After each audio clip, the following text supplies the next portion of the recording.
kumbinsihin nyo ang bawat isa na hindi tayo saklaw ng ICC. Huwag na natin pagtalunan. Huwag na natin pagtalunan kung illegal yung arrest. Sige, tsaka na yan.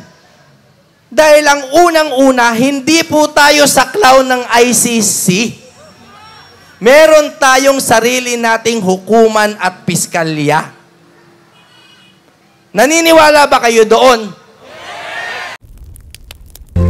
Mga kababayan, natin pong i-welcome Attorney Jimmy Bondo!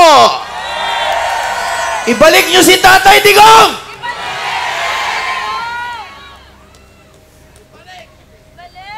Hindi po ito kampanya. Ito po ay pagdarasal. Ang pinakamaiksi po na kataga sa Biblia ay John 11:35. Jesus wept. Umiyak siya. Yun lang po. John 11:35 is the shortest verse sa Bible. Jesus wept. Umiyak po siya kasi, di ba si Mary, Martha, Lazarus, di ba? May sakit si Lazaro. Nung pagpunta niya, patay na. Sabi ni Mary, alam mo kung nandito ka sana, Jesus, hindi sana namatay si Lazarus. Umiyak ngayon si Jesus. Alam niyo ba kung bakit siya umiyak? Palagay niyo ba dahil nawalan siya ng pag-asa? Bakit siya mawawalan ng pag-asa? Kaya niyang buhayin si Lazaro. Binuhay niya nga eh. Ang sabi po ng mga scholar, kaya siya umiyak kasi naramdaman niya yung sakit ng kanyang mga kababayan. Umiyak siya dahil nadama niya yung sakit nila Mary, nila Martha at lahat ng mga kaibigan niya. Best friends niya kasi yun eh. Anong sunod niyang ginawa? Binuhay niya. Sino po ang naiyak nung kinulong si Digong? Pero tama po si Attorney Vic. Pagkatapos ng iyak na yan, kailangan nating kumilos sa legal at mapayapang paraan. Ano po yung legal at mapayapang paraan? Aaraw-arawin natin sila. Isigaw nyo sa internet, sa ICC, sa ating sariling pamahalaan, bring him home. Bring him home. Bakit po? Bakit bring? Bakit po bring? Bakit hindi send? Kasi kung kausap po natin yung ICC lamang, send him home. Tama? Send him home. Kung sa English lang na proper. No? Yes, kausap natin ang ICC, send him home. Pero ang kausap natin ngayon, ang pamahalaan natin, na naririto din. Sabihin po natin sa ating Pangulo ngayon, bring him home. Bring him home. Bakit po? We are not a failed state. Are we a failed state? Ang nagpe-fail sa atin, medyo yung gobyerno ngayon. Pero yung estado ay hindi ang pamahalaan. Tayo ang estado na ugat ng kapangyarihan ng pamahalaan. So, bago ako magtapos, dahil kumanta na ako eh, kaya maiksi lang yung panahon ng aking pagsasalita. Bakit po tayo kailangan mag-araw-araw na demand sa gobyerno natin na pauwiin si Digong? Bakit po? Para po ba sa kampanya?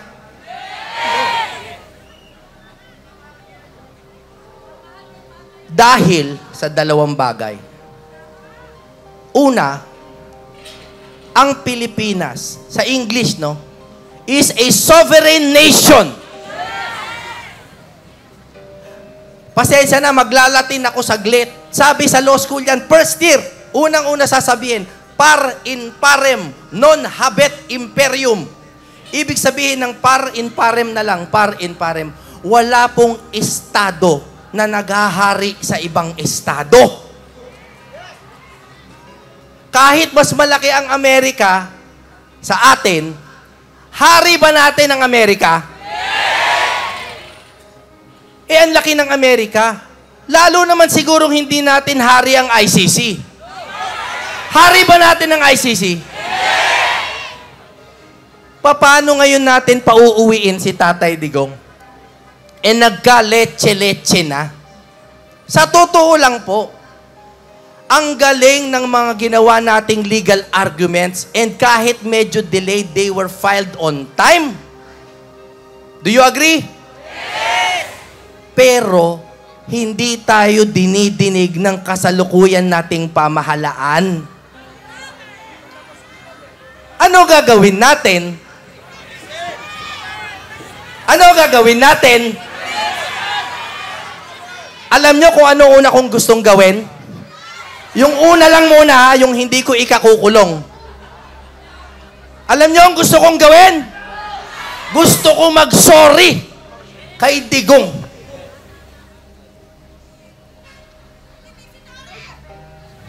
Gusto ko mag-sorry. Kasi hindi natin siya pinagtanggol kung paano niya tayo pinagtanggol. Pero may bawi pa. Dahil may panahon pa. Kaya bago po magwakas, ako po ay nananawagan lang sa inyo. Ako po ay nananawagan sa inyo, kalimutan niyo po muna yung eleksyon. Ipagsigawan niyo po sa lahat ng Pilipino, kalimutan ang politika. Kakamping, pula, blue, dilaw, purple, ano pang kulay yan.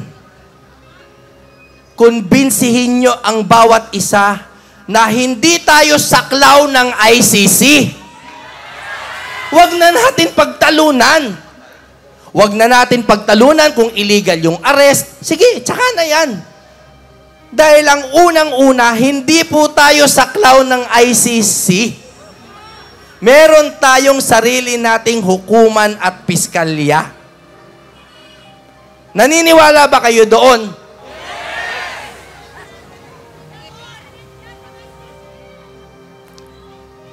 Marami pa pong magsasalita.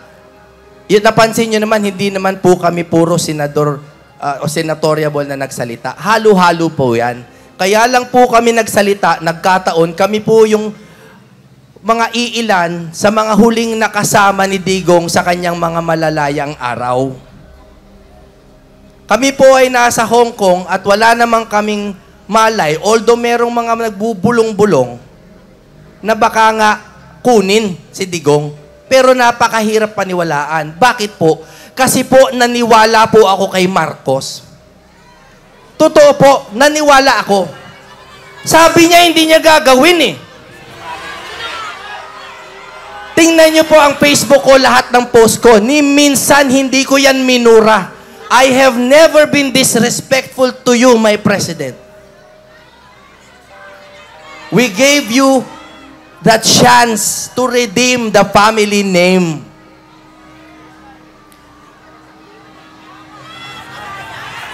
Kaya ang itanong natin, bakit nyo, kasi dapat niyang angkinin eh, bakit nyo pinakulong si Digong?